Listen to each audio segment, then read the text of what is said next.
Compañeros y compañeras, buenas tardes. Profesor Diego, buenas tardes. Hoy sí la clase es por este lado.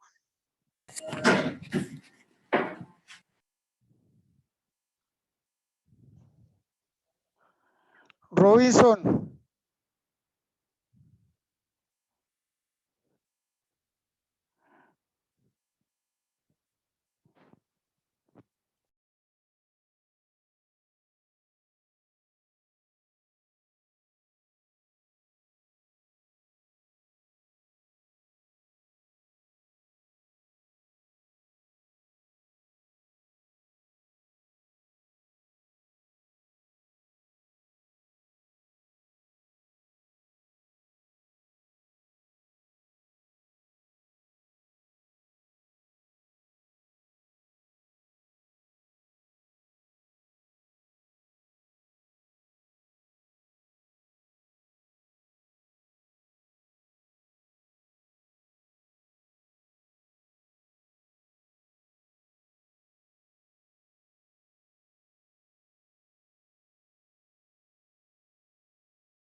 Buenas tardes, doctores. me falta lo poquito. Buenas tardes, doctor. ¿Cómo están? Profesor Diego, tenga usted una buena tarde. Lo saluda Javier Acero. ¿Cómo me le va? Bien, Javi, ¿cómo estás? ¿Todo en orden? Bien, profe. Ayer de excelente audiencia. Buena, ¿no? Toca esperar es el desenlace, profe, que el cachetado que se complete porque falta que llegue a la nariz. Muchachos queridos, ¿alguna observación frente a la situación que se visualizó en esa audiencia?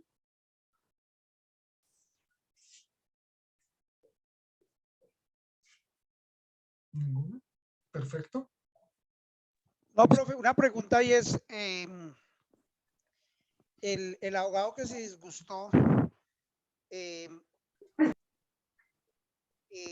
digamos que en la igualdad de armas que su merced nos ha hablado acá, y digamos, cuando interviene el fiscal o la fiscal 4 horas y la juez le argumenta que son cuatro imputados, eh, y él solo, pues él solo lleva 1 hora y la juez se disgusta, digamos que eso queda a potestad del señor juez o de la señora juez definir si uno habla 3 minutos o si uno habla 300 minutos. Totalmente cierto. El juez obra en calidad de presidente de la audiencia y ahí va a establecer las reglas mínimas. Uno tiene que tratar de mirar que se le garantice en un discurso de un problema tan grande, pues limitar el tiempo es algo atrevido. Ese argumento tan chimbo que a veces sacan los jueces de, no es que son más de un procesado, pues en realidad no tiene ningún sentido, porque la petición que elevó y siempre se reclamó ahí, que elevó la fiscalía fue muy general para todos. Es decir, que las 4 horas no era porque se gastara 1 hora por cada una de las personas, sino se gastó 4 horas porque hizo todo para todos.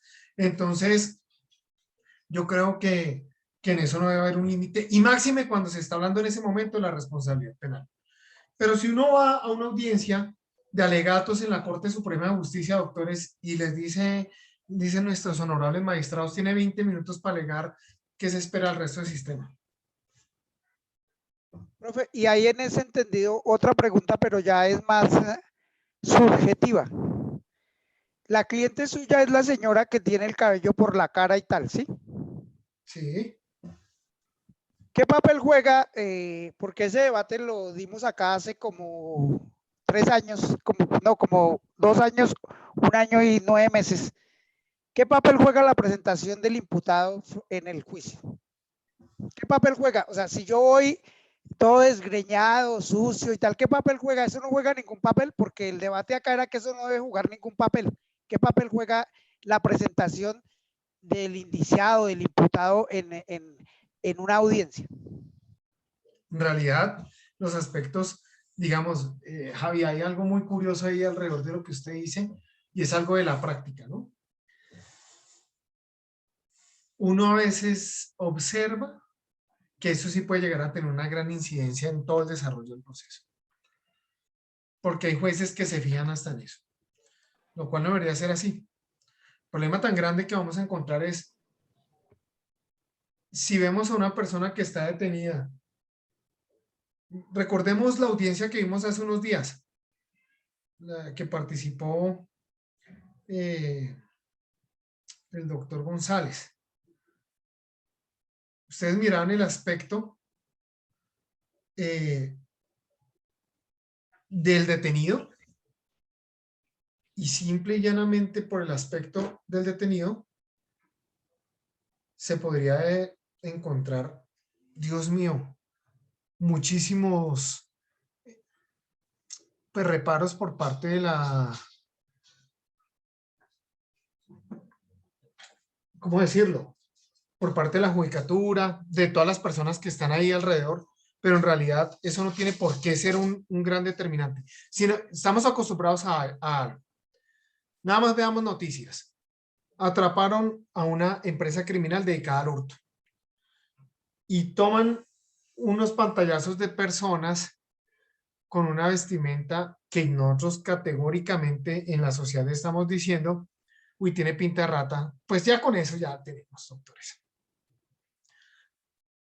Pueda que no influya directamente, pero sí lleva un mensaje subliminal a la persona. Esa señora que estaba ahí detenida llevaba como 4 días sin poderse bañar ni nada, porque estaba en las celdas del CTI. Eso es otro aspecto diferente. Pero en realidad no debe por qué, y no tiene por qué influir la apariencia física de las personas. Más allá del discurso de que el decoro profesional y demás, como se quieran presentar ustedes a un proceso. Ujú. Doctor, Listo, profe, gracias porque eso es de forma, pero si uno lo entiende a veces de fondo y le doy la explicación por qué. Yo tengo un sobrino y ese sobrino tuvo un problema y el tema fue penal y el hombre llega a la audiencia con un arete todo mechudo con pantalones rasgados y tal. Él se pudo defender en libertad. Y el día de la audiencia de fallo, el hombre llega peluqueado, sin aretes, con un vestido de paño y todo, y eso jugó un papel importante.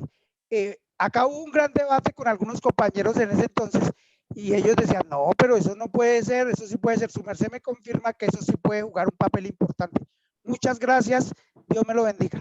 me acuerda mucho usted de un caso que tuve, que mi socio, el doctor Henry, fue a unas audiencias preliminares y me llamó, venga, es que son muchos detenidos, ayúdeme con un par. Y llego yo, nada más miro los clientes que voy a defender y casi todo salgo corriendo. Uno de mis alegatos fue ahí en sustentación de no imposición de medida, fue mírele el aspecto. Este señor no es distribuidor de estupefacientes, sino se nota a leguas, doctor, que es un consumidor y que está llevado por ese consumo. El aspecto de él era terrible. Y yo sé que eso el juez lo tuvo en cuenta y por el contrario antes lo metió preso. Duraron presos como 6 meses.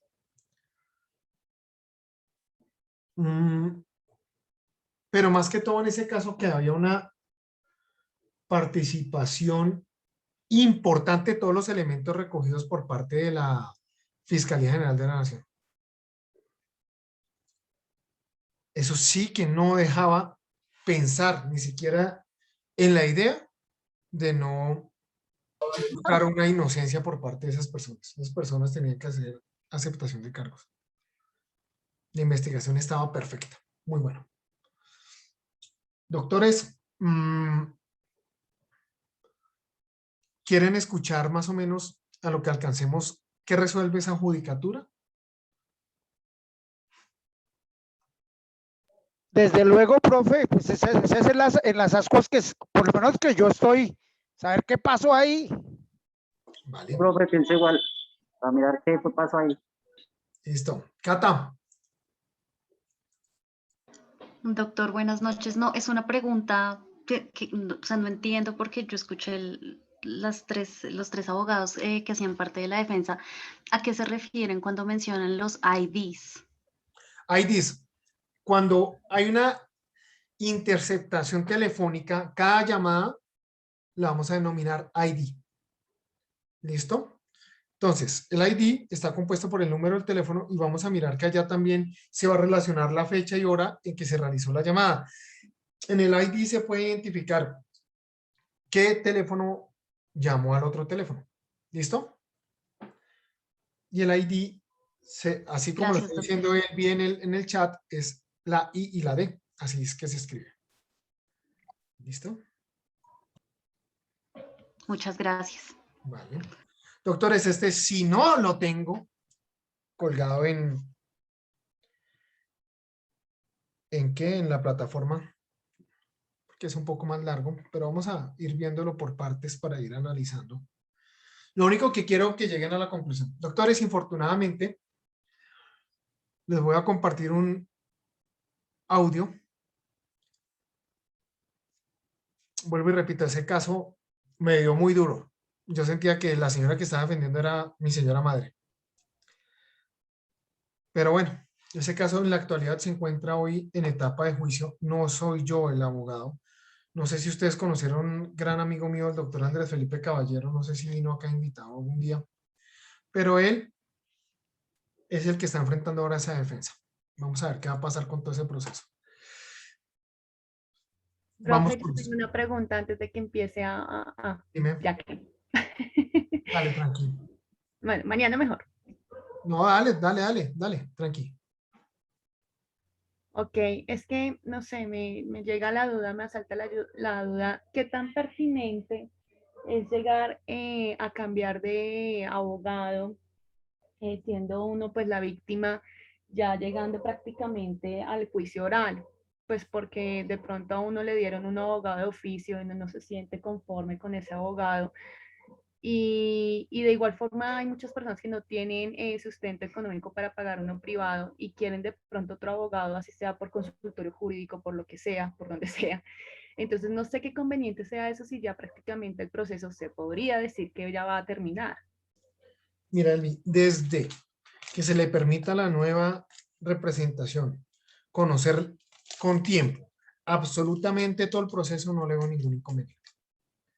¿Listo? Porque el problema es cuando sucede esto y los jueces suspenden la audiencia 3, 4 días y pues nada más uno va a observar que el proceso lleva nada más en sesiones de juicio, bueno, muchísimas audiencias. Es que Entonces, yo lo veo grave porque realmente el que uno con la plata se bailar a cualquiera. Y realmente cuando son abogados de oficio, en su gran mayoría, pues no quiero juzgar, no lo hacen desde la pasión y desde como de la entrega total. Y si uno quiere cambiar a otro abogado que tampoco se le va a pagar, entonces realmente que ese abogado vaya a estudiar todo lo que lleva el proceso, pues yo la verdad, personalmente, yo lo veo como más grave uno cambiar a lo último el abogado, si realmente claro. uno tiene los recursos y no es un Pero Elvi, abogado fíjate, privado. fíjate algo, eso también es dependiendo del profesional. Bueno, yo comprendo que la Defensoría Pública, tengo muchísimos amigos allá, la Defensoría Pública no cuentan con el tiempo necesario para estructurar defensas, eso lo entiendo, porque además entre otras vainas es un pobre defensor público tiene asignados 300 procesos, qué locura. Y defiéndase además de todos los procesos disciplinarios que le inician porque no se presentó a tal audiencia, pero señores, que estaban 2 más. Hoy en día he escuchado el descaro de algunos jueces que llegan y señalan, pero es que es inaudito. He visto cómo acá la fiscalía se conecta a 2 audiencias al mismo tiempo. Por Dios, eso se me hace que es la cosa más violatoria de derechos. Pero se le permite a la fiscalía, no se le permite a la defensa. ¿Cuál es el escenario? Que yo conozco un caso en particular que lo llevó un gran amigo mío que llegó a la etapa de juzgamiento él desde la Defensoría Pública. Y en la etapa de juzgamiento él logró estructurar muy buena la defensa, hizo unos alegatos que concluyeron en una sentencia de carácter absolutorio, pero haciéndole, digamos que todo el tiempo la judicatura mencionó los alegatos de ese defensor. Es decir, que sin él tal vez no hubiese sido exactamente el mismo resultado. Sin embargo, aún así la fiscalía apeló y este señor se fajó una apelación increíble y le confirmaron el fallo. Entonces, en ese orden de ideas, es muy relativo, pero la gran mayoría de ocasiones es muy peligroso el cambio de defensas. Es muy peligroso. Por eso al momento de escoger la defensa siempre las personas deben mirar muy bien, con detenimiento. Yo logré una libertad del sábado en la madrugada. El domingo el cliente me estaba preguntando si yo sí era un abogado idóneo para poderlo llevar o seguir representando. Yo le dije, pues, no sé ni qué decir. No sé ni qué decir porque tengo errores, todos tenemos errores, no sé, simple y llanamente no sé. Doctores, en este momento van a observar una audiencia en la cual no se me dio lo que planteé, pero sin embargo, de eso se trata el derecho, del respeto de las decisiones judiciales, pero que comprendamos cómo funciona el sistema. Ustedes juzgarán, doctores.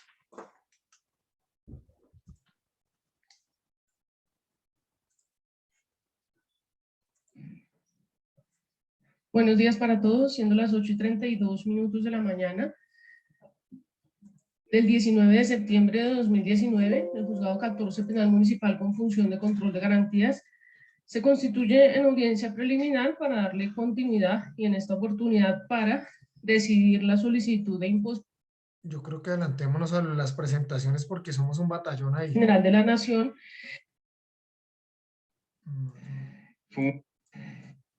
y tarjeta profesional 4157 de carácter intramural 3057-395, de acuerdo a manifestación que hiciera de viva voz en esta audiencia, y además memorial poder que allega a las dirigencias. Tengas entonces por desplazado al doctor Edgar Mondragón Báez, quien se identifica con cédula 19-352-499 y tarjeta profesional 629-33 del Consejo Superior de la Judicatura, quien con anterioridad venía fungiendo en tal calidad. Te devuelvo a todos sus documentos. Bien, procede entonces el despacho a pronunciarse en punto de la solicitud que ha efectuado la señora delegada de la Fiscalía General de la Nación, tendiente a gravar con medida de aseguramiento privativa de la libertad para 3 de los señores imputados de carácter intramural y para una de ellas de carácter domiciliario.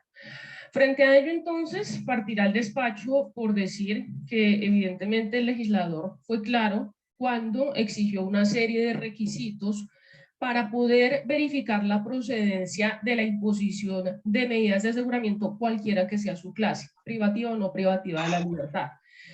Y en esas ideas, entonces, el Código de Procedimiento Penal, Ley 906 de 2004, en concordancia con las normas que han venido modificándolo, verbigracia, Ley 1453 de 2011 de Seguridad Ciudadana, Ley 1442 de 2007, leyes 1760 de 2015 y 1786 de 2016, ha exigido la verificación de una serie de requisitos, unos de orden objetivo y otros de orden subjetivo, además de realizar un test de ponderación en punto de necesidad, proporcionalidad, adecuación y razonabilidad de la medida de aseguramiento.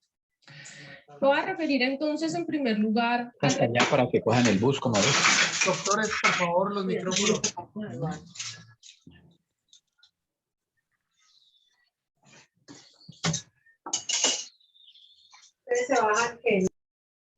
Ya cerré.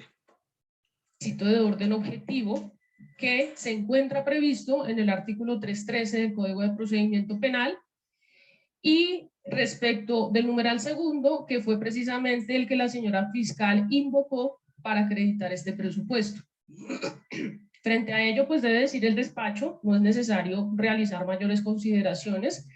En efecto, la medida de aseguramiento privativa de la libertad, que aun cuando dice esa norma de detención preventiva en establecimiento de reclusión, puede hacerse extensiva claramente también a la domiciliaria que ha peticionado la Fiscalía para una de las imputadas, en tratándose de una medida privativa de la libertad, procede siempre y cuando se hayan satisfecho los requisitos del 308, a lo cual ya me referiré. Y procede, por ejemplo, en los eventos del numeral segundo, cuando se trate de delitos investigables de oficio, cuyo mínimo de pena sea o exceda de 4 años de prisión.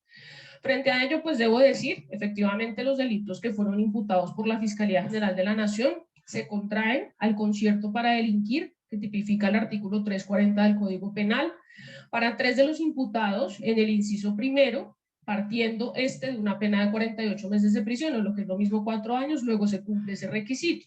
Para otro de los imputados, partiendo del inciso tercero, atendiendo esa calidad de servidor público y al parecer el líder de esa organización, pena que se incrementa hasta en la mitad de lo que se colige entonces, que conforme a las reglas para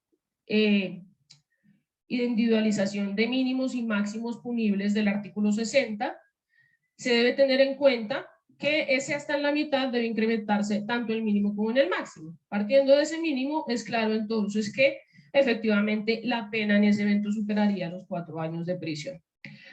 Desde luego, el artículo 404, que también fue imputado por la Fiscalía, delito de concusión, parte igualmente de una pena que supera con creces los 4 años de prisión en el mínimo.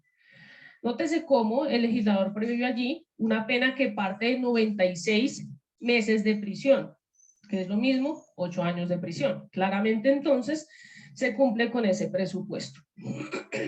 Ahora bien, en punto de esos presupuestos de orden subjetivo que la Fiscalía General de la Nación ha invocado para peticionar esa medida de aseguramiento, debe comenzar por analizarse el del inciso primero del artículo 308 del Código de Procedimiento Penal. Esto es, un grado mínimo de conocimiento que exige el legislador para verificar la procedencia de la medida de aseguramiento. Inferencia razonable de autoría o participación. Y hago énfasis en que se trata de un grado mínimo de conocimiento. No podría entonces llegar a pensarse que, en tratándose de una solicitud de imposición de medida de aseguramiento, por el hecho de solicitarla y sustentarse por parte del interesado, en este caso la Fiscalía General de la Nación, se entraría, y lo digo con el mayor respeto, pero voy a empezar pues a dar respuesta a las argumentaciones que en contraposición han esbozado los defensores, que podría pensarse entonces que se incurriría en una flagrante vulneración del principio de presunción de inocencia. No, me aparto con respeto de esa manifestación, porque si atendemos a la naturaleza de las medidas de aseguramiento, evidentemente no se trata ni siquiera del cumplimiento anticipado de una pena privativa de la libertad, porque esa pena privativa de la libertad solamente puede darse en sede de sentencia condenatoria, cuando ya se ha superado todas las fases del proceso penal, se ha superado el juicio oral,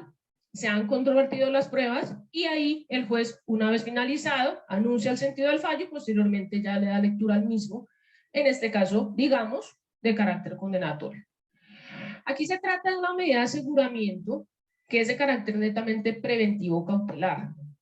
Y en ese orden de ideas, precisamente, de ahí la razón por la cual incluso el legislador decidió ponerle un límite temporal. Ya las medidas de aseguramiento deben cumplir con un límite temporal porque deben estar vigentes, se supone, dentro o durante la permanencia del proceso, pero sin que superen un término razonable, en desmedro, claro está, de los intereses de la persona que está afectada con esa medida de aseguramiento. Luego, entonces, en ese sentido, considera el despacho que en efecto nos encontramos frente a una petición que ha hecho la delegada de la Fiscalía sin el ánimo de vulnerar o quebrantar ese principio de presunción de inocencia que claramente únicamente se resquebraja con la adopción o emisión de una sentencia condenatoria. De ahí la razón por la cual el artículo 248 de la Constitución Política determine que debe entenderse por antecedentes penales, solamente las sentencias condenatorias.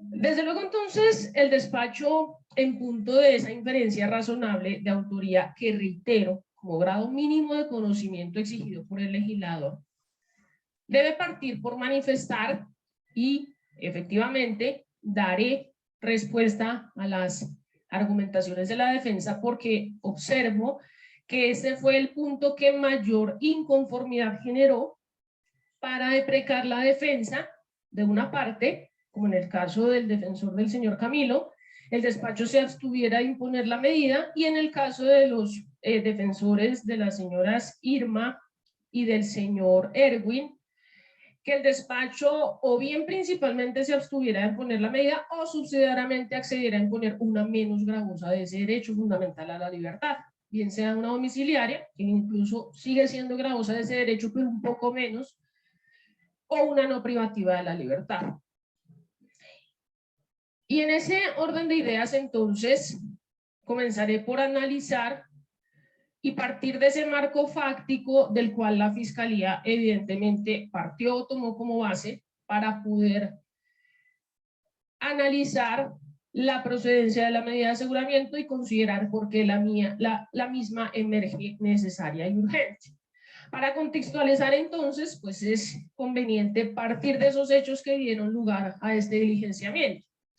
Ha quedado claro para el despacho de la revisión que hizo atenta y minuciosa de todas y cada una de las carpetas contentivas de la actuación de las cuales la Fiscalía corrió traslado, de la argumentación que hizo la Fiscalía, así como la que hicieron cada uno de los defensores, que este proceso se inició en virtud de una denuncia que formuló la jefe de la Oficina de Control Interno y Disciplinario, Ministerio de Hacienda, la doctora Claudia Patricia Paz Lamir, ante la Fiscalía el 20 de diciembre de 2017, en la cual ella puso en conocimiento del ente instructor que a ella le había llegado una información también mediante un escrito, suscrito, valga la redundancia, por el director general de Regulación Económica de la Seguridad Social de esa cartera ministerial, donde le informaba que uno de sus contratistas, Cristian Miranda, que labora al interior de esa Dirección de Regulación Económica,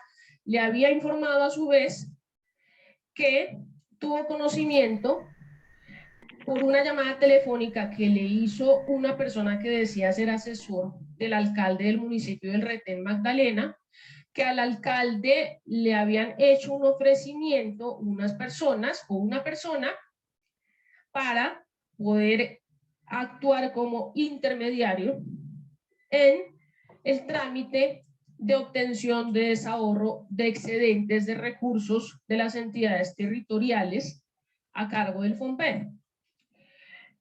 Desde luego, entonces, Cristian Miranda le informa esa situación a su superior, el director de Regulación Económica se lo informa a la jefe de la Oficina de Control Interno y Disciplinario y ella, reitero, formula la correspondiente denuncia. En ese sentido, entonces, se puso de presente que incluso en esa llamada telefónica que se le hizo al alcalde del Retén, al interlocutor se le alcanzó a salir o a escapar el nombre de una persona que, al parecer, al interior del Ministerio de Hacienda, básicamente del FOMPED, se encargaba de realizar todas estas diligencias o agilizar estos trámites para la consecución de esos recursos. Recordemos entonces que, ya como lo mencionó la señora fiscal, el FOMPED fue creado por la ley 549 del 99, que es un ente adscrito al Ministerio de Hacienda y Crédito Público y que su objeto, entre otras cosas, es recaudar de la nación y de las entidades territoriales los recursos definidos en esa misma ley, asignarlos en las cuentas respectivas y administrarlos a través de patrimonios autónomos constituidos bien sea por administradoras de fondos de pensiones, por compañías aseguradoras o por sociedades fiduciarias. Ha quedado claro igualmente, dentro del contexto fáctico que puso de presente la Fiscalía, que cuando los aportes de esas entidades territoriales en ese fondo FOMPED exceden el 125% del ahorro pensional, esas entidades territoriales o municipios pueden solicitarle al FOMPED la devolución, digámoslo de alguna manera, o desahorro de esos recursos, pero siempre y cuando cumplan con una serie de requisitos que se han denominado habilitantes para poder acceder al giro de esos recursos. Dentro de esos requisitos, entre otros, se encuentra el hecho de que deban certificar las entidades territoriales que cumplen el régimen pensional. De igual manera, que reporten la información de venta de activos y acciones en el sector privado. E igualmente, reitero, entre otros, que reporten la información de historias laborales al programa PasivoCol, que es el programa que maneja este tema de los pasivos pensionales en las entidades territoriales, y que establece los fundamentos para realizar los correspondientes cálculos actuariales. La documentación que acredita esos requisitos, ya lo explicó la Fiscalía, debe cargarse en una plataforma electrónica que tiene habilitada para tal efecto el Ministerio de Hacienda y debe ser cargada, se supone, por parte de los alcaldes de cada municipio y en unos plazos determinados que también están dispuestos por el Ministerio de Hacienda. Y esa documentación, desde luego, debe ser revisada y analizada por el FOMPED para efectos de determinar si cumplen los requisitos a cabalidad o si debe rechazarse la misma. En este último evento, en el caso de ser rechazada, se le debe informar a los alcaldes para que ellos subsanen la irregularidad y suban nuevamente esa documentación a la plataforma. Según entonces la ley 1753 de 2015, el pasivo pensional se calcula en tres sectores básicamente: sector salud, sector educación y sector central o propósito general, respecto del cual me voy a referir básicamente, porque es con este fin que el FOMPED puede devolverle esos recursos que exceden el 125% del ahorro pensional a las entidades territoriales para que ellas los inviertan en obras de inversión social. como lo ha dicho la señora fiscal, el puente, la vía, etcétera. Esto se encuentra acreditado en sendos elementos materiales probatorios que allegó la Fiscalía General de la Nación. Dentro de ellos conviene citar una entrevista que rindió el doctor Andrés Felipe Uribe Medina, quien para el momento de la entrevista, 30 de enero de 2018, fungía como director general de regulación económica de la Seguridad Social. En esa entrevista, este funcionario manifiesta que en efecto funge en esa calidad y pone de presente cuál es el trámite que debe realizarse y los requisitos que deben cumplir las entidades territoriales para acceder al desahorro de esos recursos. Se logró entonces, y ya contextualizando pues este marco fáctico, comienzo a hablar evidentemente de ese presupuesto de inferencia razonable en punto de los dos delitos que fueron imputados, concatenado obviamente con el decurso procesal. Y en el decurso procesal se ha logrado establecer que esa persona de la que se dice se le escapó el nombre al interlocutor de quien llamó al alcalde del Retén Magdalena, correspondía a un señor llamado Erwin Ramiro Contreras Ramos. Y se ha determinado por parte de la Fiscalía que Erwin Ramiro labora al interior del Ministerio de Hacienda, básicamente en el FOMPED, como quiera que incluso de tiempo atrás fue vinculado con esa entidad a través de contratos de prestación de servicios que allegó la Fiscalía a la foliatura, y dentro de ellos el contrato 3344 del 16 de noviembre de 2017, que fue prorrogado el 30 de noviembre de 2018 a través de un otro sí, y dentro del mismo de la lectura se advierte, aparecen cuáles son las funciones que debe cumplir el señor Erwin como contratista del Ministerio de Hacienda en el FOMPED. Son de dos clases, generales y específicas. En punto de las generales, pues debemos hacer énfasis para lo que interesa a los fines de la solicitud, que él estaba obligado a mantener estricta reserva y confidencialidad de la información de que conociera por causa o con ocasión de sus funciones en desarrollo de ese contrato. Y dentro de las específicas debe decirse que el despacho resaltará básicamente 4. Primero, realizar la verificación del cumplimiento de las obligaciones que define esa ley 549 del 99 por parte de los entes territoriales, municipios. Apoyar igualmente el análisis y revisión de esos documentos y demás trámites relacionados con la distribución de esos excedentes en favor de los municipios, y proyectar además los actos administrativos o resoluciones por medio de los cuales se logra la distribución de esos recursos en el FOMPED.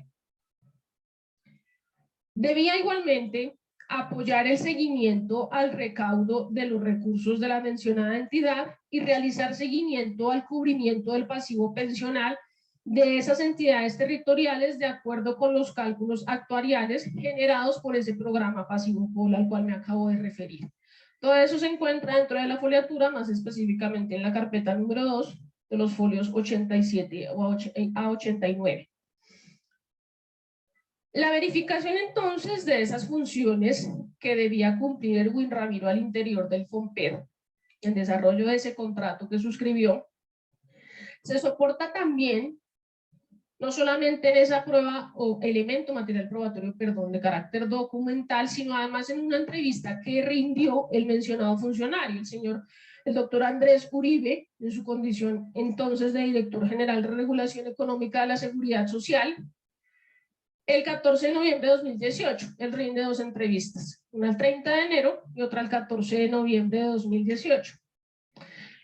Y en esta última indicó que la revisión de esos requisitos se debía hacer por bloques, bloque 1, bloque 2, bloque 3. Y en cuanto al bloque 2, manifestó que ahí se incluía la información sobre los aportes que debían hacer las entidades territoriales al FOMPED y que era revisado por un grupo del cual hacía parte el señor Erwin Ramiro Contreras y otras personas, y que el bloque 3 también estaba a cargo de las mismas personas que revisaban el bloque 2 y que correspondía a revisar los aportes que se hacían a los fondos de pensiones.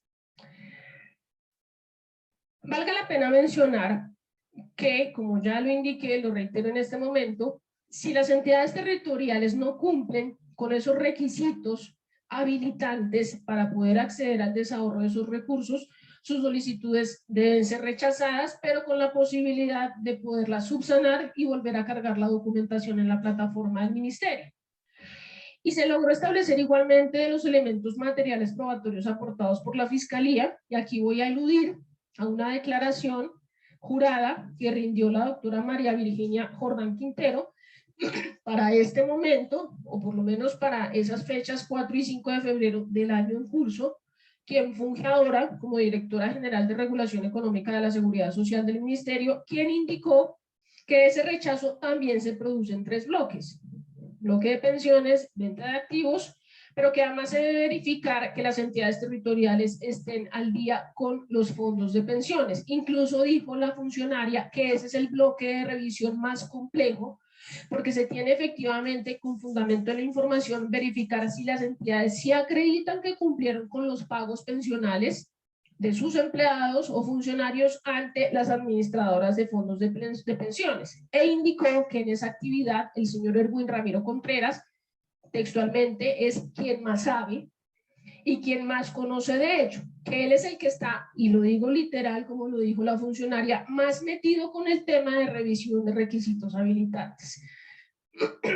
Aunado a ello, es importante también traer a colación una declaración que rindió una exfuncionaria de la Dirección General de Regulación Económica en el grupo del cual hacía parte el señor Erwin Ramiro, la señora Adriana Patricia Salcedo, misma que rinde el 20 de mayo de 2019. Valga la pena precisar que esta señora ahora trabaja en el Ministerio de Trabajo, pero que estaba perfectamente enterada de cuál era el trámite a seguir para poder obtener el desembolso o desahorro de esos recursos. Y en esa declaración que rinde esta señora, ella dice que laboró al interior del FOMPED hasta octubre de 2017 y que dentro de las funciones de su compañero Erwin estaba la de verificar las carteras de las entidades territoriales, además de encriptar la información que ella previamente había procesado.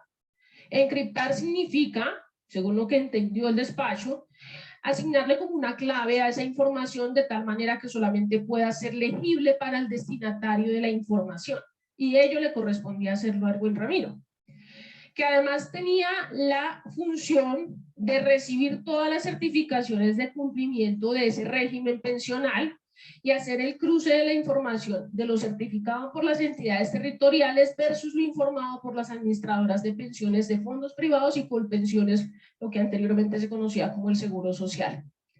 Y que lo que se pretendía era verificar que las entidades territoriales estuvieran al día en el pago de sus obligaciones por concepto de cotizaciones al sistema pensional.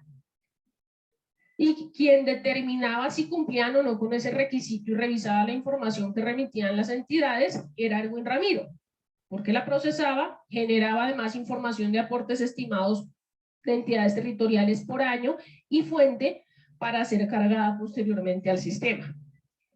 Dijo igualmente Adriana Patricia que Erwin se encargaba de revisar mensualmente que las entidades territoriales estuvieran al día en sus aportes al FOMPEC y que si no, él mismo daba las instrucciones para que se pusieran al día, y que además mensualmente él tenía una base de datos de quiénes estaban al día y quiénes no, y consolidaba en ella toda la información, luego de lo cual también tenía a su cargo de emitir un certificado de cumplimiento de requisitos. Esto obra igualmente dentro de la carpeta identificada con el número 38, donde se aportó un informe de investigador por parte de Policía Judicial a la Fiscalía General de la Nación. En ese sentido, entonces, de la revisión hasta ahora, de lo que se ha hecho hasta el momento, en punto pues de esa inferencia razonable de autoridad o participación, se ha podido establecer efectivamente que el señor Erwin Ramiro Contreras, en su condición de contratista del Ministerio de Hacienda FOMPED, con unas funciones definidas claras, generales y específicas, dentro de ellas revisar la documentación de los entes territoriales, emitir certificación de cumplimiento de requisitos, proyectar resoluciones para obtener el desembolso del desahorro de los recursos, etcétera, etcétera, etcétera. tomó esa base de datos que únicamente le correspondía al Ministerio de Hacienda y se la entregó al parecer a personas externas a la entidad. Aquí ya voy a empezar a referirme a los otros 3 señores imputados: Ángela María, Irma y Camilo. Y en ese sentido, entonces, efectivamente, se logró establecer que eso se hizo, entre otras, con la finalidad de anticiparse a la actividad del ministerio y llegarle primero de esa forma a los alcaldes antes de que el ministerio solicitara o lo requiriera para llegar a esa documentación. Situación que evidentemente considera el despacho sí pudo llegar a generar confiabilidad en los alcaldes, bajo el entendido de que se les abordaba por parte de estas personas, incluso algunas haciéndose pasar como empleadas del ministerio, la señora Ángela Patricia, de quien se logró claramente establecer, porque hay una certificación que emite el ministerio donde dice que ella no labora ni ha laborado nunca en el Ministerio de Hacienda y Crédito Público, y se hacían pasar como empleadas del ministerio para abordar a los alcaldes, contactarlos y lograr que a través de su intermedio se pudiera realizar ese trámite de manera más ágil.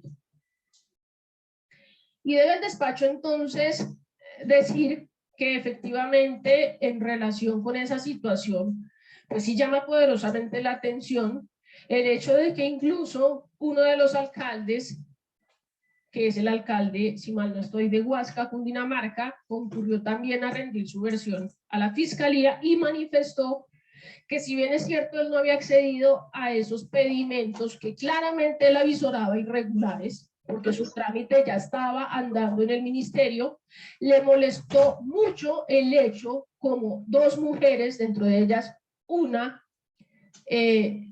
a quien describe por cabello rubio o mona, de manera insistente le decían que era necesario que acudiera a ellas para poder realizar su trámite y que prácticamente le dieron a entender que si no era a través de ellas, el trámite no iba a lograr resultado positivo alguno y que eso poderosamente le ofendió porque él advirtió que era una situación que se salía del margen legal y que incluso estando él en compañía al parecer de un asesor, le dijeron a estas mujeres, bueno, pues entonces vamos al ministerio a averiguar qué pasó con mi trámite.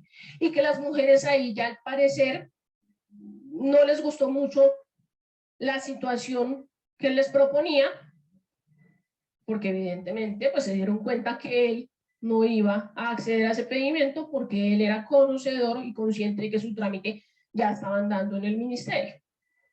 Entonces, en ese sentido, considera el despacho efectivamente que sí, se pudo establecer que hubo un contacto a través de un empleado del FOMPEC con personas externas a la entidad para lograr abordar a los alcaldes, contactarlos, hacerles el ofrecimiento de la manera como ya a continuación me referiré.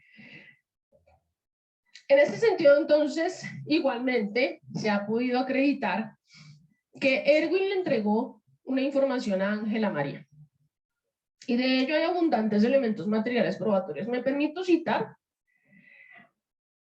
no solamente las interceptaciones de comunicaciones, que lo digo con respeto, pero para el despacho son absolutamente discientes en su contenido. Esas escuchas de esas conversaciones son absolutamente discientes, sino que conviene traer a colación el propio interrogatorio que el 11 de septiembre Ángela María rindió ante la Fiscalía, donde si bien es cierto en algunas oportunidades no suministró fechas exactas, lo cual emerge apenas lógico por el transcurso del tiempo, también lo es que de otras oportunidades sí dijo exactamente lugares, tiempos, modos. Y Ángela María dijo, con cartilla en mano, y esto no es una invención de la Fiscalía, me instruyó. Incluso yo me había ido para Estados Unidos en el año 2015. Volví y en 2016 me lo volví a encontrar a Erwin, porque habíamos sido compañeros de la Universidad Tadeo Lozano, y me comentó que él estaba trabajando en el FOMPED, que era lo que él hacía al interior, y además me dijo que había unos recursos que el FOMPED le devolvía a los municipios y que ahí se podía hacer algo, que era necesario entonces abordar a los alcaldes para hacerles el ofrecimiento de tramitarles de manera más ágil el desembolso de esos recursos. E incluso Ángela María, y esto llamó también poderosamente la atención del despacho, manifestó en ese interrogatorio que ella considera que de pronto Erwin vio en ella como esa parte comercial de hacer el lobby ante los alcaldes y que por eso acudió a ella para que ella pudiera servir de intermediaria o tramitadora, decirlo de alguna manera, ante los alcaldes y lograr el desembolso de esos recursos.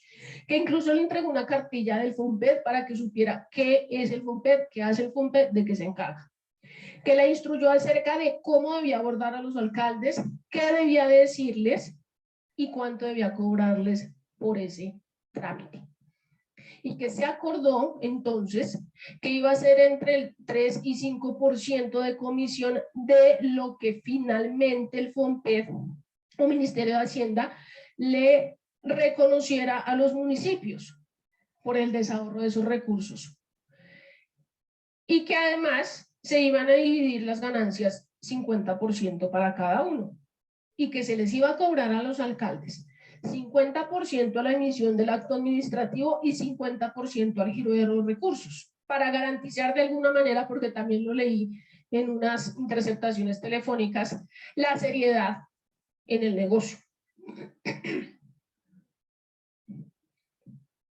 Eso, reitero, lo hizo saber Ángela María en ese interrogatorio que rindió, además de muchas otras cosas que manifestó, a las cuales ya posteriormente me referiré.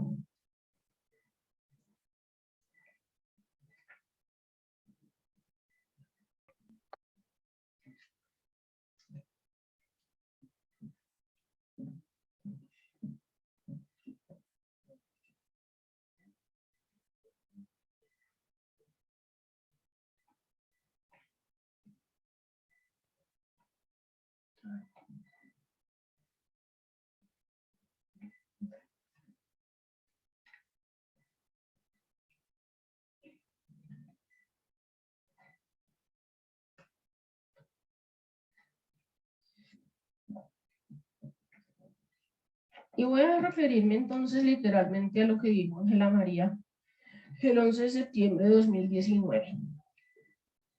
Dice: yo conocí a Erwin en la Universidad Jorge Tadeo Lozano hace 20 años.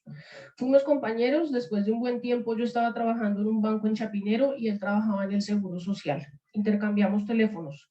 Después fueron años. Después pasaron años.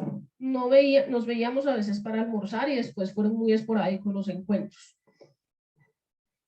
Ya como en el año 2014, yo tenía unos negocios de cafetería en el batallón del Ejército de Puente Aranda y él fue un día allá a visitarme. Después me fue a visitar al hospital con una amiga y después en el 2015, en el mes de julio, entiendo yo, viajó ella a Estados Unidos y volví en enero de 2016. Y en una ocasión, ya estando en esta ciudad en el 2016, me comenta sobre que dónde estaba trabajando en el FOMPED. Y me comenta que el FOMPED asigna unos recursos a los municipios que han trabajado con esto, que hacían unas asesorías a los municipios para que retiraran unos recursos y que el tema era agilizar y hacerles todo el acompañamiento, desde cómo llenar los formatos hasta que les hicieran el giro. Entonces él me cuenta que hay unas compañeras del FOMPED que han trabajado con esto desde hace mucho atrás, y yo creo que él vio en mí la parte comercial, es decir, cómo hacer el lobby, el contacto con los alcaldes. Entonces él me dice, me hace una inducción sobre qué era el FOMPED, me da una cartilla, me dice que hay unos alcaldes que van al ministerio, que cuando vayan yo, te los envío a ti para que se reúnan contigo y entonces tú les cuentas que nosotros le hacemos todo el acompañamiento y que se les cobraba una comisión del 3%, el 50% con la resolución y el 50% con el giro de los recursos. Eso es básicamente en punto de lo que está analizando la suscrita en este momento, lo que considero pertinente traer a colación de la manifestación que hizo Ángela en ese interrogatorio. Eso está respaldado, además, con otras técnicas investigativas que ejecutó la Fiscalía, dentro de ellas, búsquedas selectivas en bases de datos, en entidades bancarias, entre otras, inspecciones en lugares diferentes al del hecho, interceptación de comunicaciones telefónicas valiendo la pena precisar que las técnicas investigativas que requieren los respectivos controles de legalidad ante homólogos de garantías, en efecto contaron con ellos. Así se desprende pues de las actas de audiencia de cada uno de esos juzgados que conocieron de estas diligencias en virtud de ese pedimento de control de la Fiscalía General de la Nación. Y con base en esas técnicas investigativas se logró establecer, entre otras cosas, algunos pagos a los que aludió Ángela en su interrogatorio por concepto de esas dádivas que recibía a cambio de realizar esos trámites más ágiles a los alcaldes en el ministerio.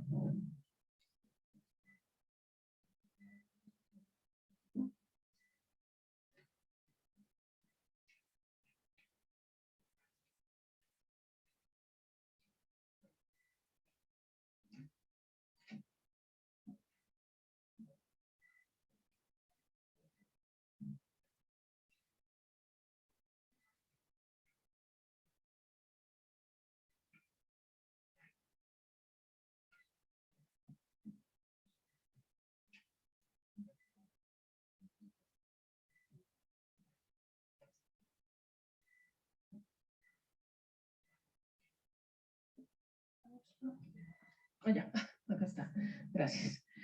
Bien, entonces en ese sentido, con base pues en esas interceptaciones de comunicaciones telefónicas, de lo cual valga la pena precisar, la Fiscalía ordenó la interceptación de varios abonados celulares y dentro de ellos los abonados de los señores imputados acá presentes. Y allí se logró establecer entonces que hubo por lo menos 5 eventos que la Fiscalía General de la Nación logró identificar en los que tuvieron intervención los 4 imputados.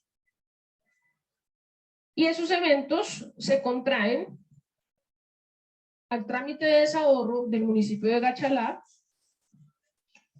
de La Macarena, de Anzá, Uramita y Bagado, Chocó. En punto entonces de esos trámites de estos municipios, comienzo por referirme al de Gachalá, Cundinamarca.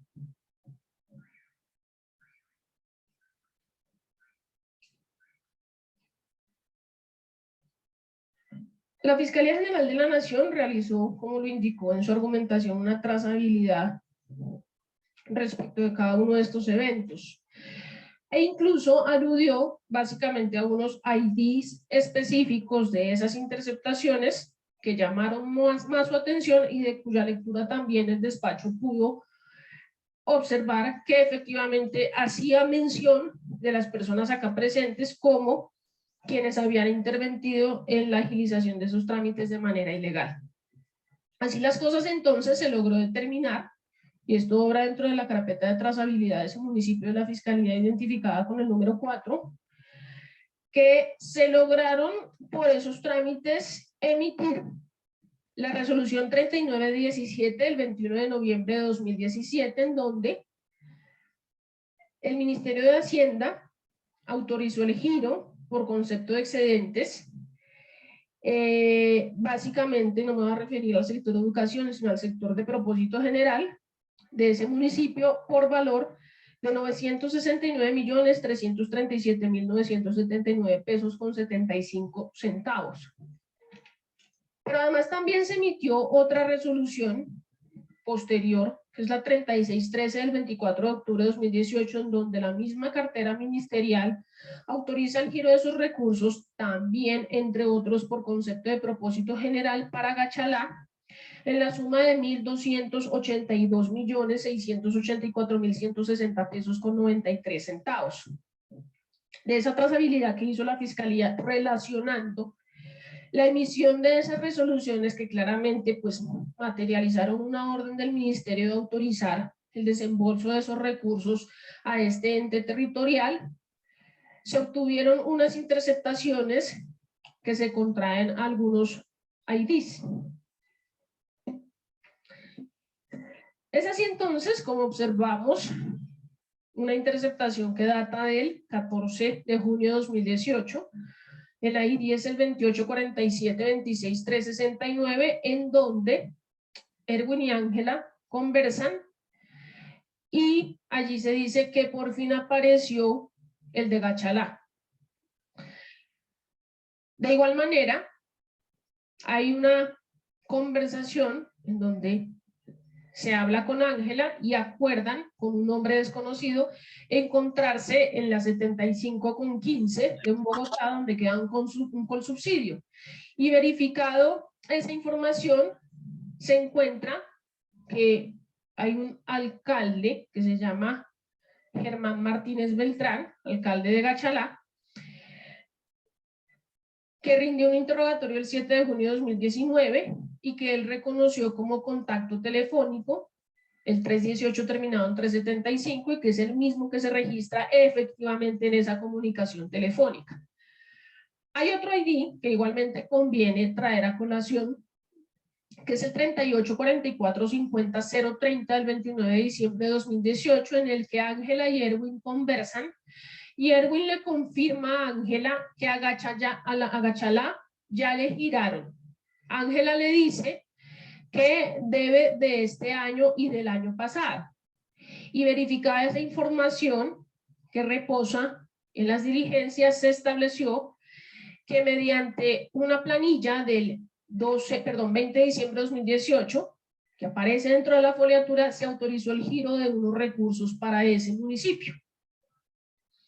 De igual manera, cito el ID 385018-305 del 30 de diciembre de 2018, en donde Ángela conversa con, al parecer, el alcalde de Gachalá, un desconocido, y dice que aquello ya está desde el viernes. Eso lo podemos concatenar con la conversación que tuvo anteriormente, el 29, es el día anterior, con Erwin, donde Erwin le dice, lo de Gachalá ya está.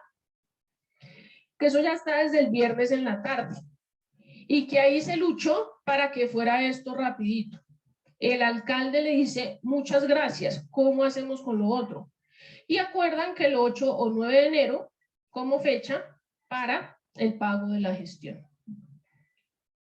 Emerge igualmente el ID 3926145516, ya del año que avanza, 16 de enero, en donde Ángela se comunica con el alcalde y le dice, atendiendo a que al parecer tenían una cita personal, que ella está un poco demorada en llegar, pero que la espere. Revisado el expediente, en efecto, se encontró que hay esa diligencia de interrogatorio del mencionado alcalde Martínez Beltrán y que efectivamente al parecer tuvieron un encuentro con la señora Ángela.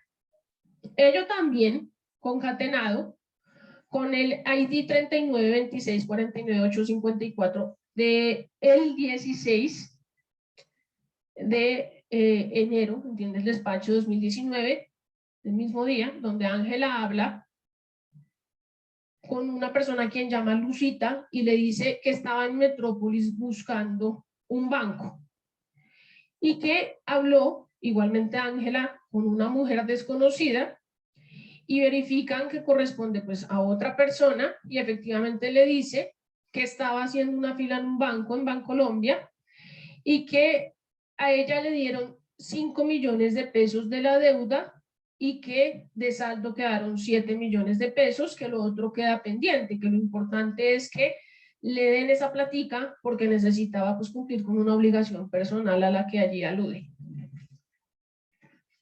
De igual manera, en esa conversación se puso de presente que había un agente que la estaba pues esperando, que incluso hablan del alcalde como si le hubiera entregado algún obsequio porque dice el viejo es bien y que ella lo llevaba en la buena, que consignó 3 millones de pesos en Bancolombia y que eso se logró verificar esa situación que menciona Ángela en esa conversación mediante un informe de investigador del 12 de agosto, donde efectivamente se logró establecer que en esa cuenta hay una consignación del 16 de enero, que es la fecha, reitero, en la que Ángela manifiesta haberse reunido con este alcalde en Bogotá, y es una cuenta de Bancolombia que termina en 593 a nombre de Ángela María Penagos y que hay una transacción o consignación por 3 millones de pesos.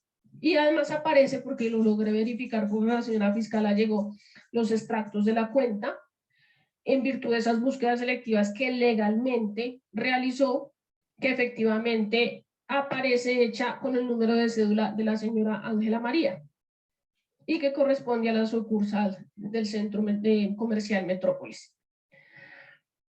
Igualmente, es importante destacar que conforme a esa manifestación que le hizo Ángela a esa mujer desconocida que quedaba un saldo de 7 millones de pesos, ella le dijo igualmente que iba a ver si le pagaban todo, pues el resto del saldo, y que el año pasado le habían dado como, al parecer, 40 millones de pesos y que él le había dado 2 millones de pesos.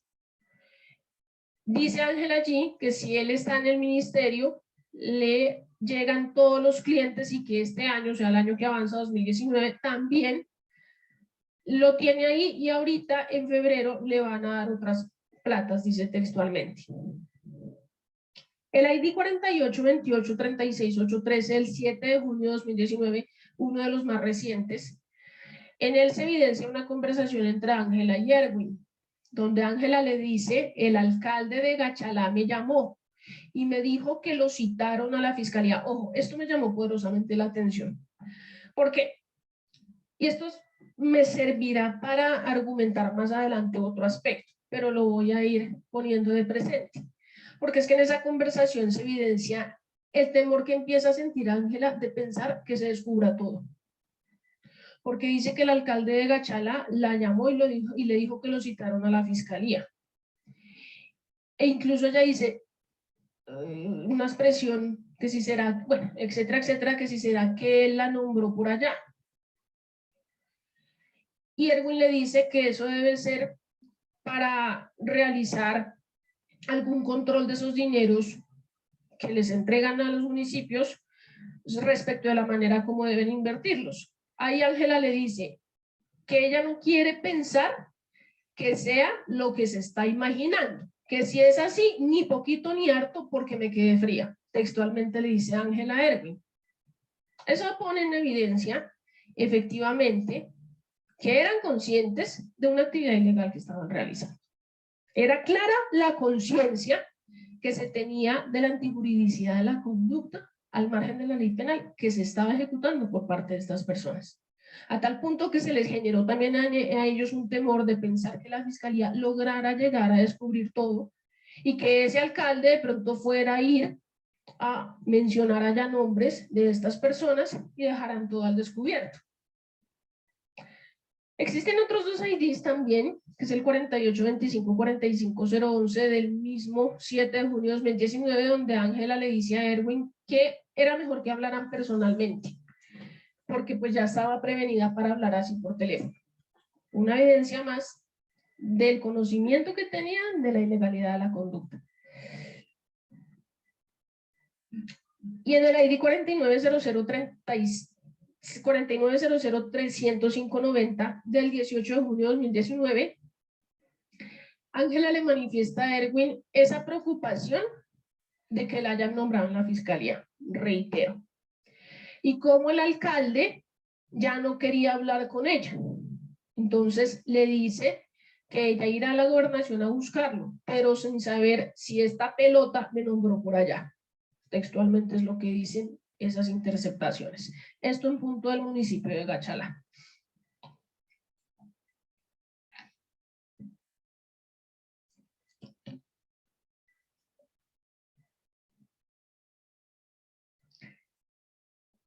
Al respecto, entonces, efectivamente se logró establecer que Ángela ubicó al alcalde de Gachalá, que se reunió con él en el Centro Comercial Metrópolis de esta ciudad el 16 de enero de 2019. De ello dan cuenta, además de su dicho, esos audios que acabo de mencionar. Que le recibió en efectivo la suma de 5 millones de pesos y que 3 de ellos los consignó en su cuenta de ahorros terminada en 93, lo que además está soportado en los correspondientes extractos también obtenidos por la Fiscalía, y que por esa gestión de Gachalá recibió en total 17 millones de pesos y la mitad, conforme al acuerdo que habían hecho con Erwin, se la entregó a este, es decir, 8.5 millones de pesos. Además, Ángela en ese interrogatorio también dice que el alcalde envió a un señor llamado Luis a que le consignara 5 millones en su cuenta y que posteriormente se reunieron en ese mismo centro comercial Metrópolis y allá le entregó en 2 ocasiones sumas de 5 millones de pesos cada una, reiterando que en total fueron 17 millones de pesos, de los cuales la mitad se los entregó a Erwin. Hay un segundo evento, que es el del trámite de desahorro de los recursos del municipio de La Macarena Meta. Aquí se logró establecer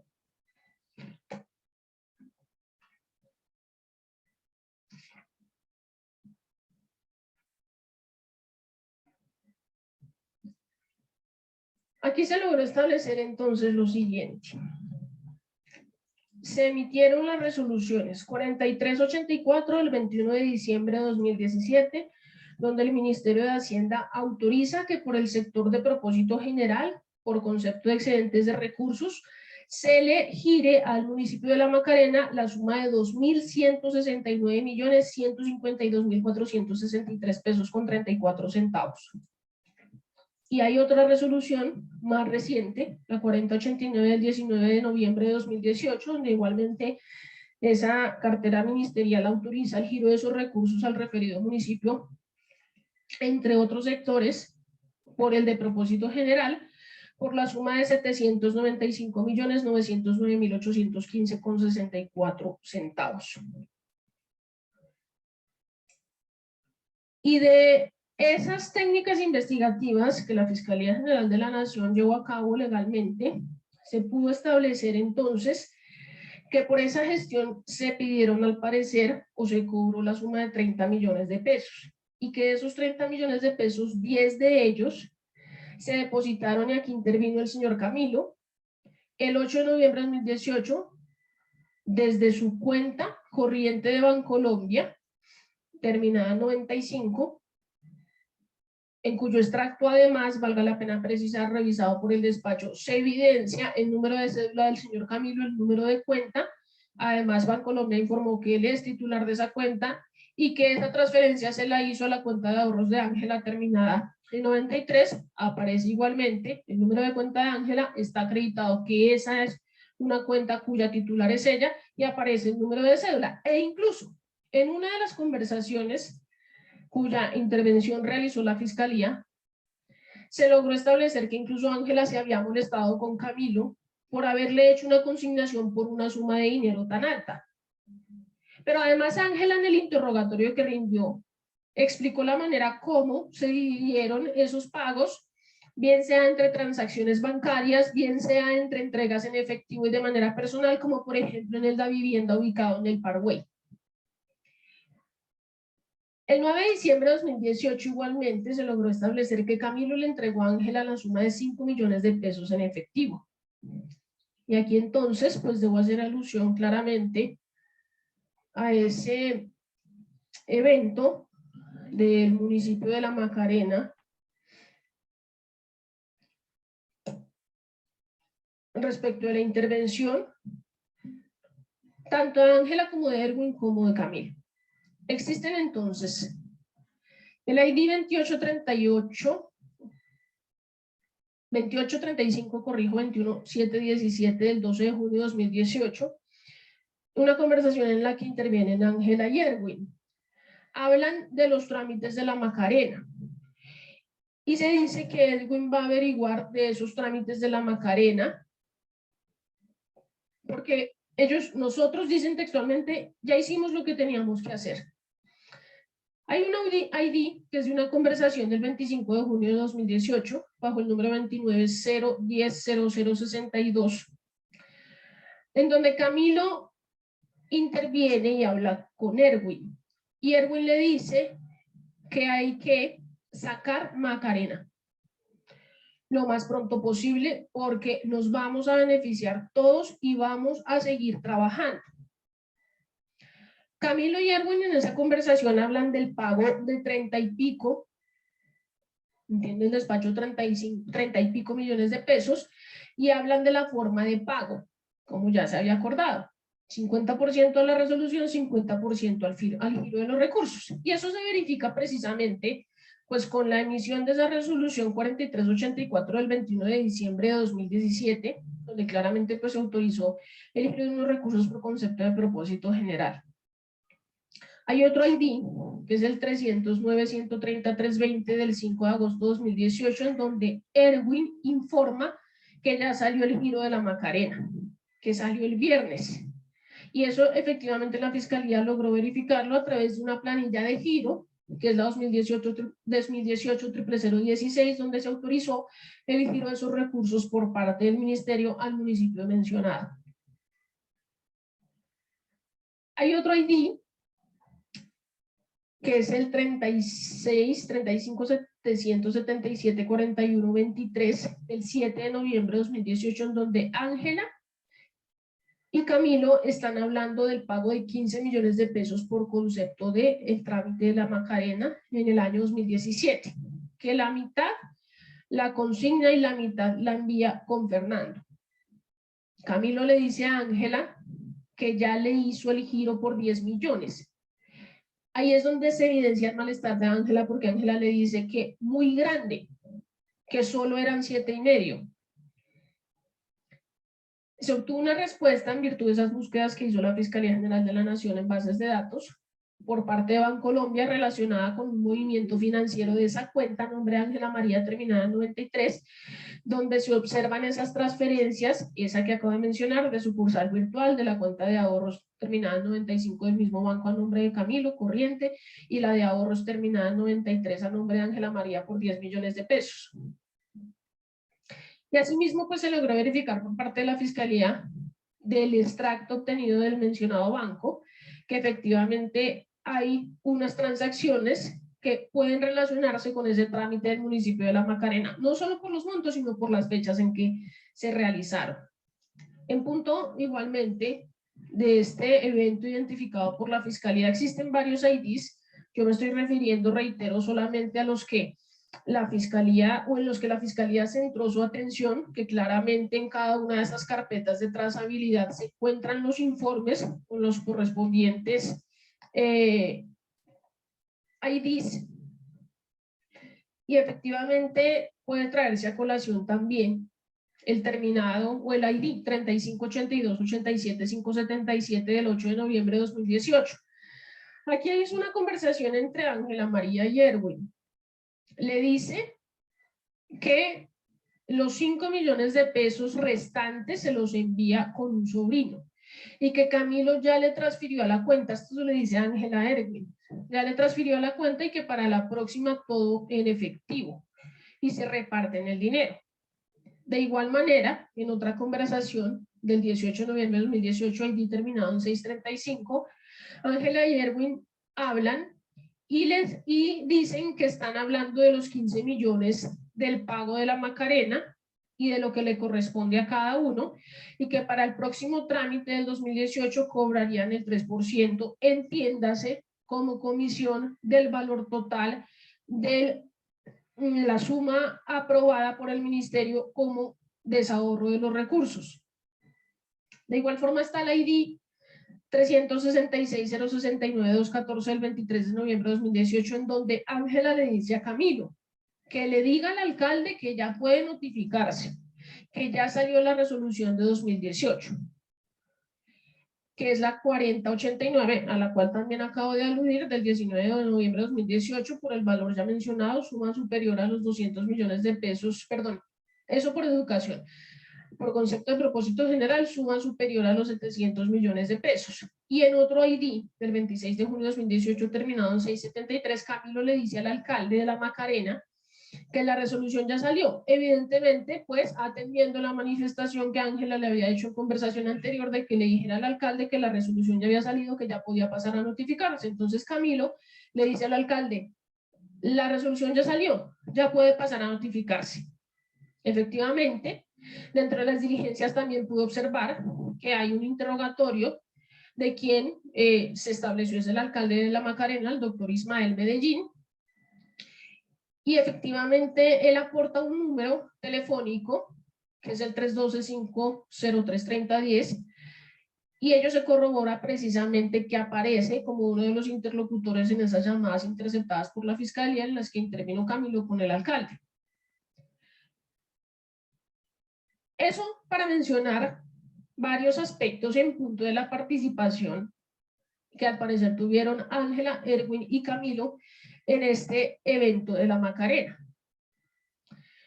Y quiero mencionar igualmente, porque pues son varios IDs, pero hay otro que me llamó la atención, que es el 92 84 89 166 del 22 de marzo de 2019, también uno de los más recientes, donde Erwin dice: aquí ya terminamos nuestro trabajo. Y Ángela le dice: ahora que no empiece con cuentos, para que alisten la plata porque ya estaban avisados. Ahora bien,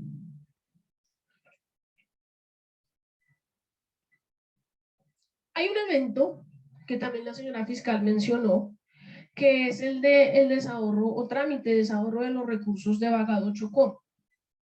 De ese evento pues deben manifestarse lo siguiente. Se hizo mención a él en el interrogatorio que rindió Ángela María el 11 de septiembre de 2019.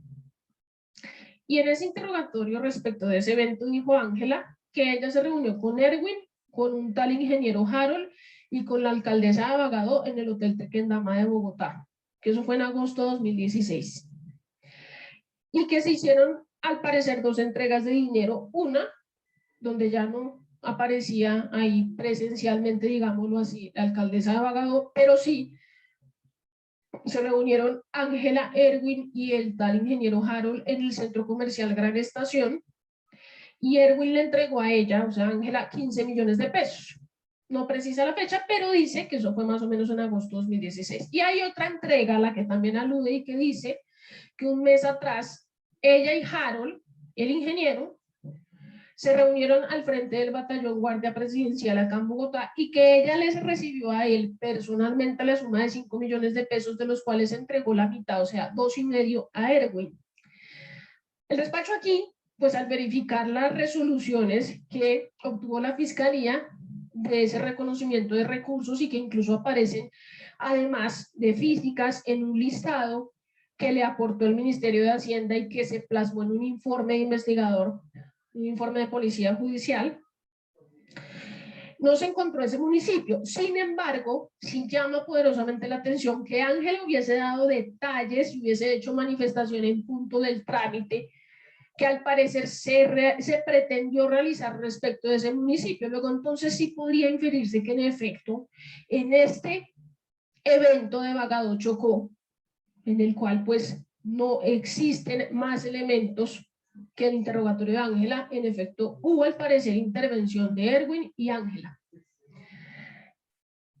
Hay un cuarto evento que es el del municipio de Anzá, Antioquia. Y en este evento entonces ya aparece al parecer la señora Irma, interviene igualmente Erwin. Y aquí se logró determinar lo siguiente.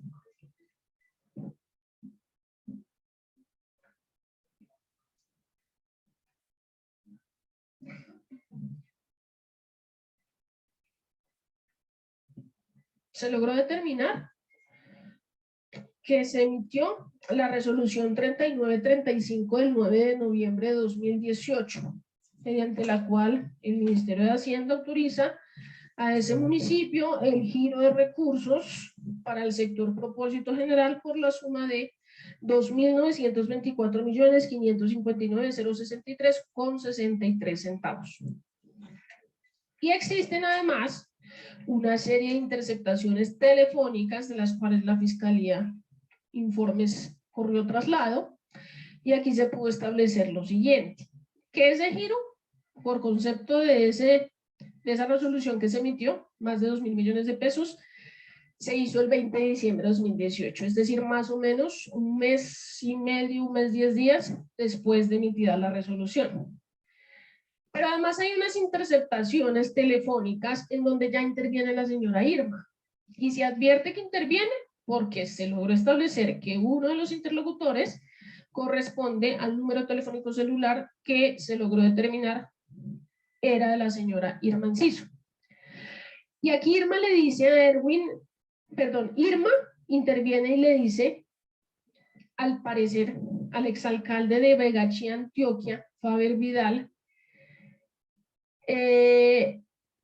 le habla acerca del trámite, porque él al parecer interviene ahí como puente con Erwin para lograr el desembolso de los recursos de ANSA y lograr la agilización de ese trámite, que por ese trámite se exigió la suma de 5 millones de pesos para empujar el trámite de la manera ya conocida, 50% resolución y 50% a giro de los recursos. De ello, entonces, conviene citar el ID 350247442 del 24 de octubre de 2018, en el que Faber llama a Erwin, o sea, el exalcalde de Vegachi, Antioquia, y le dice que lo llamó la alcaldesa de ANSA y le pidió ayuda para la depuración, que le preocupa porque está demorada la depuración,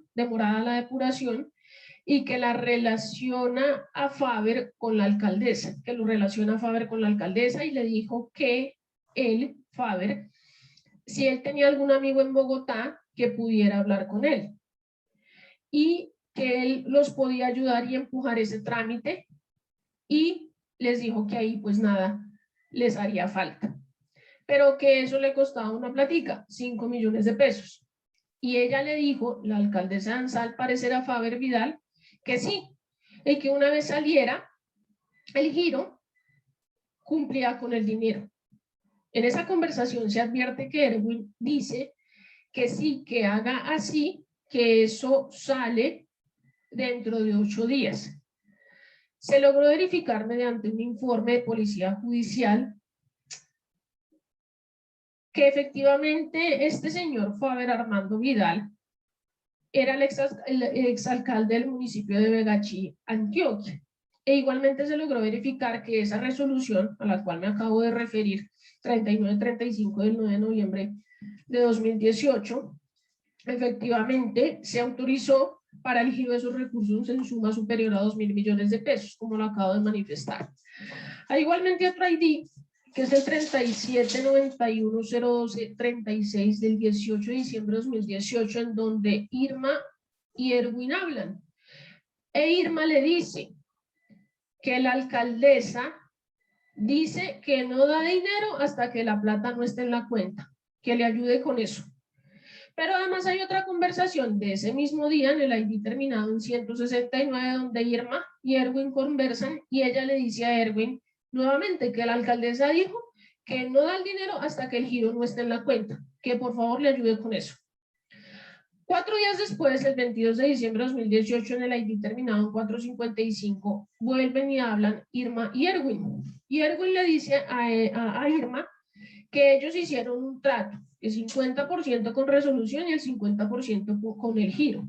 Y ella le dice, o sea, Irma le dice a Erwin que la tiene cansada, al parecer refiriéndose a la alcaldesa, que ella sabía del compromiso. Y Erwin le dice que miren a ver cómo van a amarrar esa situación, las cosas, o cómo hacen las contrataciones. O sea, el todo era poder definitivamente lograr que la alcaldesa de ANSA de alguna forma entregara el dinero y cumplir con ese propósito. Ya me referiré posteriormente a las manifestaciones que se han hecho por parte de cada uno de los defensores en punto de la participación o no que pudiesen haber tenido sus defendidos en cada uno de estos trámites. Y finalmente, y ya para finalizar lo que toca con el tema de los 5 eventos que logró identificar la Fiscalía, tenemos el evento del desahorro del municipio de Uramita, Antioquia. Allí entonces, de la carpeta contentiva de elementos de la Fiscalía para este municipio, se logró determinar que se emitió la resolución 3633 del 24 de octubre de 2018, donde el Ministerio de Hacienda autoriza el giro de recursos para ese municipio sector propósito general por la suma de 1.344.195.005 pesos con 32 centavos. Pero además de ello, se logró establecer que Ángela contactó directamente al alcalde de Vegachi, Faber Vidal, porque ella dijo en el interrogatorio que se reunió con él en el Loma de la Carrera Octava. Pero finalmente, quien contactó de manera directa al alcalde de Uramita fue Erwin. Efectivamente existen una serie de interceptaciones, y aquí debo hacer alusión también a la señora Irma, de quien se dijo por parte de la defensa, se le había relacionado en este evento y según la defensa no había ningún ID que mencionara a Irma o la relacionara con el evento de Uramita, situación que se aleja claramente de la realidad porque no hay un ID, hay varios IDs en los que se relaciona a Irma, ella como interlocutora, hablando con Erwin del trámite del desembolso de Uramita. No fue solamente el de ANSA, de ahí que la Fiscalía le hubiese imputado a Irma también el concurso de concusiones.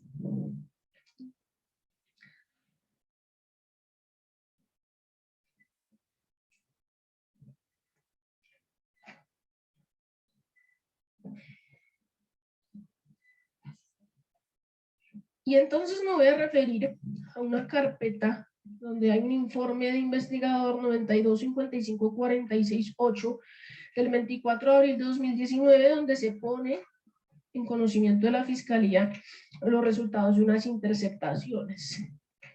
Y aquí voy a leer varias que señalé. ID 4197-658-81 del 8 de marzo de 2019. Irma le manifiesta a Erwin que ella viajó a Medellín a hablar con otras personas y fue a la oficina que queda al lado del estadio porque la alcaldesa les cambió las que ella llevó. Y conoció al ingeniero, quien le dijo que él cree que el miércoles cuando terminen los pliegos empiezan con el proceso a subir la página, a la página. Porque la orden de la señora alcaldesa, al parecer, era que hasta que el ingeniero no recibiera el anticipo, pues no diera nada. Entiéndase, no diera ninguna plata. Erwin le pregunta que si otra persona desconocida no cargó nada, porque él ya había adelantado que era solamente abrir las cuentas para el desembolso y que porque ellos no le dan eso a ella para que lo haga, que ahí tocaría esperar que ellos suban eso. Irma le dice que ella le dijo a ese señor que le diera el token. El token es la clave que tienen las entidades territoriales para acceder a esa plataforma del Ministerio de Hacienda, pero que ese señor no quiso darle el token y que ella estuvo reunida con unas personas, entre otras cosas, en otro municipio que es Yolombó. Aquí entonces dice que esas personas no tienen quien les vaya a ejecutar. Entonces que ella les dijo que la base del 2017 quedó aprobada y que lo que a ella le interesaba era la que ella depuró, porque ella creería que para ese municipio le saldrían más de 5.000, podría entenderse 5.000 millones de pesos. Y que además esa persona le dijo que le daba tiquetes para que viajara el sábado. Y ahí Erwin le explicó a Irma que ya le averiguaba con una persona y le devolvía la llamada. Pero además, hay otro ID que es el 42012308 del 8 de marzo de 2019, donde al parecer interviene el alcalde de Uramita, que se llama Alfredo, y le indica a Irma que ya cargaron las certificaciones, que si logró hablar con el jefe, entiéndase al parecer el señor Edwin, y que Irma le manifiesta que ella ya habló con él y le dio la razón, pero quedó en llamarla y no la ha llamado. Este evento, esta conversación, pues pone de presente que en efecto sí se menciona a Irma en ese trámite de Uramita, contrario a lo manifestado por la defensa. Pero hay otro ID, que es el 422-03-176-10, también de esa misma, de 4 días después, 12 de marzo de 2019, donde Irma le comenta a Alfredo, que ya sabemos es el alcalde de Uramita, que no han cargado nada de la información de Uramita, que le va a enviar un pantallazo que al parecer Erwin le dio o le envió, donde no hay nada de cargue, porque si eso, pues no le van a girar nada al municipio.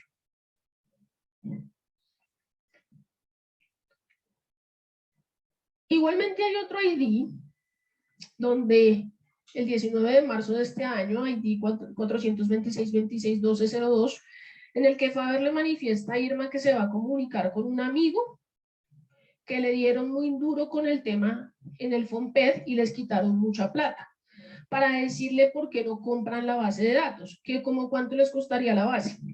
Irma le indica que como a esa tercera persona se le abrió mucho la tarasca, que creía que entre 10 millones de pesos, o que cuánto podrían darle a esa tercera persona, y Faber le explica que pueden pedir 10 millones y darle 4, y que les consiga la de Antioquia. Recuérdense que Uramita queda ubicado en el departamento de Antioquia, obviamente entre otros municipios, en ese departamento. Y hay otro ID, que es el 433-1948-91 del 29 de marzo de este año, en donde Alfredo, reitero, alcalde de Uramita, le pregunta a Irma que si esa tercera persona del ministerio, al parecer refiriéndose a Erwin, ¿qué le ha dicho? Irma le dice que le dijo que ya había quedado listo y que ya enviaron la planilla. Entonces, esto simplemente para dar respuesta al argumento de la defensa, en el sentido de que sí se menciona a Irma en esas interceptaciones con el evento de Uramita. Se le relaciona con ese evento, no únicamente con el evento de ANSA. Y entonces, ¿qué se ha dicho en punto de desdibujar esa inferencia razonable de autoría o participación por parte de los señores defensores respecto de sus prohijados en estos delitos? Y comenzaré por referirme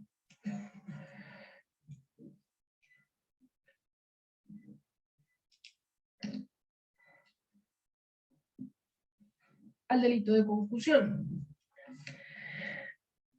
La defensa, o para entonces defensa de confianza del señor Erwin Ramiro Contreras, manifestó que no se encontraba de acuerdo con la tipificación de esta conducta punible, porque si bien es cierto su prohijado dentro de sus funciones al interior del FOMPED tenía la de revisar documentación, no por ese hecho significaba que efectivamente hubiese incurrido en ese delito de concusión. ¿Por qué? Porque él no podía presionar o constreñir a ninguna persona solo por el hecho de revisar documentación. Aquí va la respuesta: no. El despacho no está de acuerdo con esa manifestación, porque es que deja de lado la defensa que el verbo rector que imputó la Fiscalía General de la Nación para esta conducta contra la administración pública fue el de inducir. Ese es un tipo penal de mera conducta, ya lo ha dicho la doctrina, incluso la jurisprudencia. Y además de verbos alternativos, se incurre en uno de esos verbos, en dos o en los tres: constreñir, inducir o solicitar. Y basta solamente con que se induzca, con que se constriña o con que se solicite esa dádiva indebida, abusando del ejercicio. ¿Quién quiere un receso para ir al baño? Podemos hacer un receso de 5 minutos.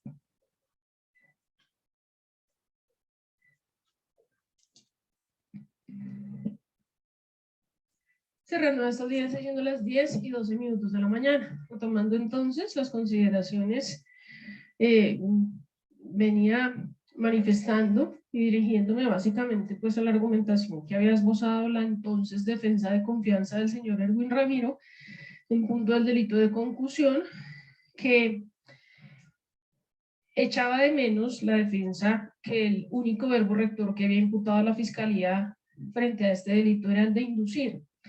No imputó a la Fiscalía los otros dos verbos rectores, y ello, pues, amparada no solamente en el hecho de que el verbo rector que con mayor acierto debía imputar, atendiendo los elementos materiales probatorios, era el de inducir, sino porque se trata, reitero, pues de un delito con verbos rectores o de conducta más bien alternativa. Frente a ello, entonces, es importante pues hacer mención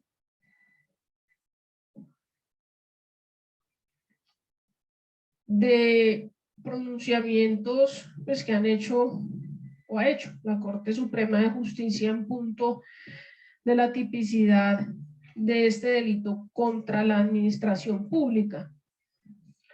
Y me voy a permitir leer algunos apartes de la sentencia que se emitió dentro del radicado 16.319 del 11 de febrero de 2003, con ponencia de la doctora Marina Pulido de Barón, en la que, entre otras cosas, hizo la diferenciación de cuándo puede considerarse un delito de concusión de carácter implícito y un delito de concusión de carácter explícito.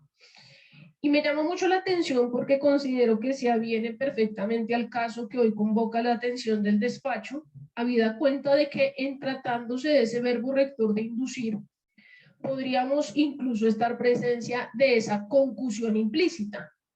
Frente a ello, entonces, la Corte consideró lo siguiente. Inducir es persuadir, instigar, según se lee en el diccionario de la Real Academia de la Lengua Española. Entonces, a partir de cada uno de tales vocablos que describen acciones distintas, la de naturaleza activa ha sido denominada concusión explícita y la de índole pasiva se le ha dado el nombre de concusión implícita. Así lo ha predicado tradicionalmente la Sala. La primera, esto es la concusión explícita, se configura cuando se utilizan medios claramente coactivos que vencen el consentimiento del sujeto pasivo, cuando se amenaza abiertamente con un acto de poder. En la segunda, se consigue el resultado mediante un exceso de autoridad que va latente u oculto en forma sutil, con un habilidoso abuso de funciones o del cargo, consecuente con la actividad de inducir. Sobre esta modalidad, resulta oportuno recordar la siguiente cita. Aunque la concusión implícita, llamada así, por cuanto el sujeto activo usa medios que aparentemente no envuelven coacción, los emplea en tal forma que el sujeto pasivo se siente intimidado y teme que si no hace u omite lo que el funcionario pretende pueda resultar un perjuicio en su contra. Ahí está, dice la Corte, la sutileza, la inducción, el artificio, la manipulación que configura la concusión implícita. Se plantea una situación que conduce a la víctima a dar o prometer dinero o alguna utilidad sin que se le hayan impuesto ni exigido expresamente. Considera el despacho entonces que se aviene esta jurisprudencia al caso que hoy nos concita en punto de una posible concusión implícita, teniendo en cuenta que, si bien es cierto, no se encuentra acreditado que hubo como tal una manifestación que pudiera generar una concusión explícita en punto de lograr obtener esas dádivas o pedimentos indebidos, sí existió para el despacho de manera sutil un aprovechamiento o un abuso de funciones, en este caso, y me refiero particularmente al señor Erwin en su condición de servidor público, que entre otras cosas se encuentra acreditada, para poder lograr ese cometido criminal, independientemente de que en algunos de los casos no se hubiese logrado obtener la dádiva o el pedimento indebido, reitero, porque se trata de un delito de mera conducta. Con el solo hecho de inducir a los alcaldes, bien sea directamente o bien sea a través de otras personas como los otros 3 imputados, efectivamente se incurre en esa conducta punible.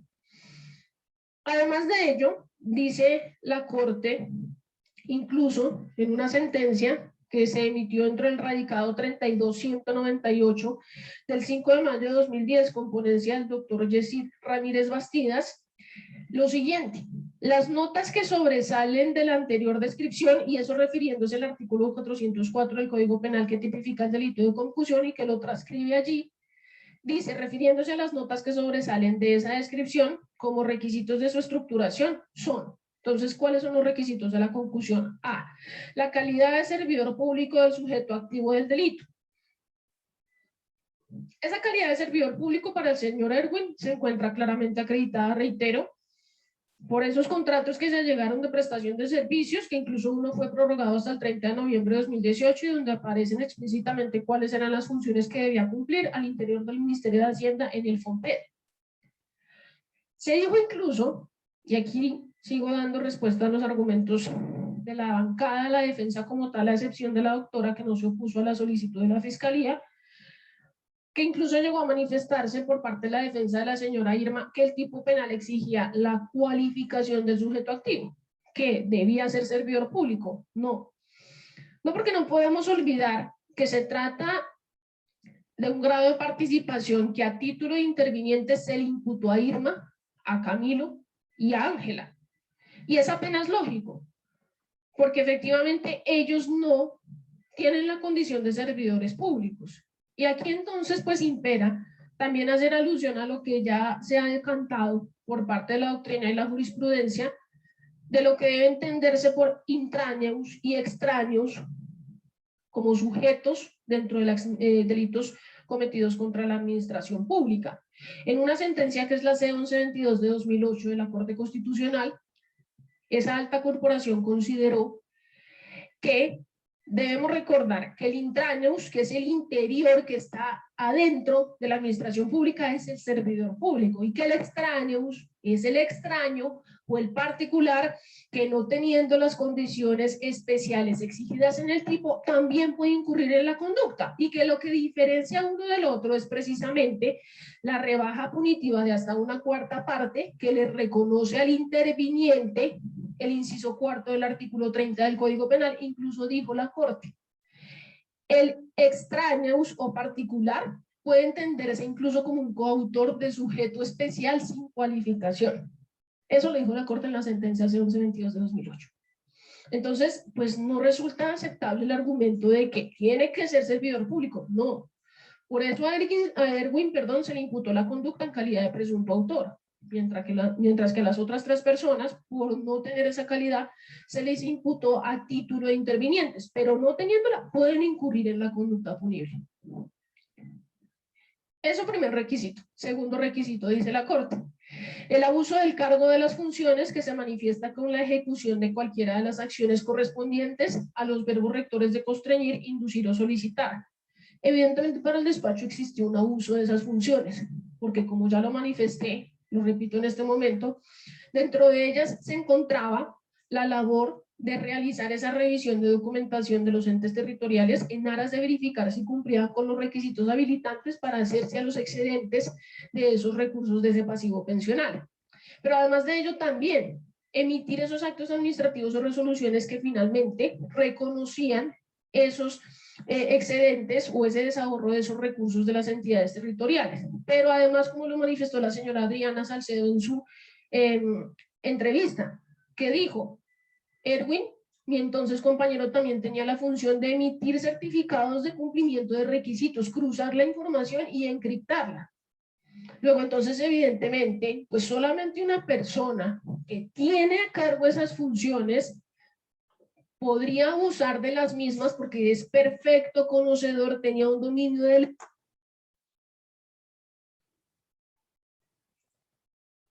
Doctores, ¿cómo ven el tema hasta el momento?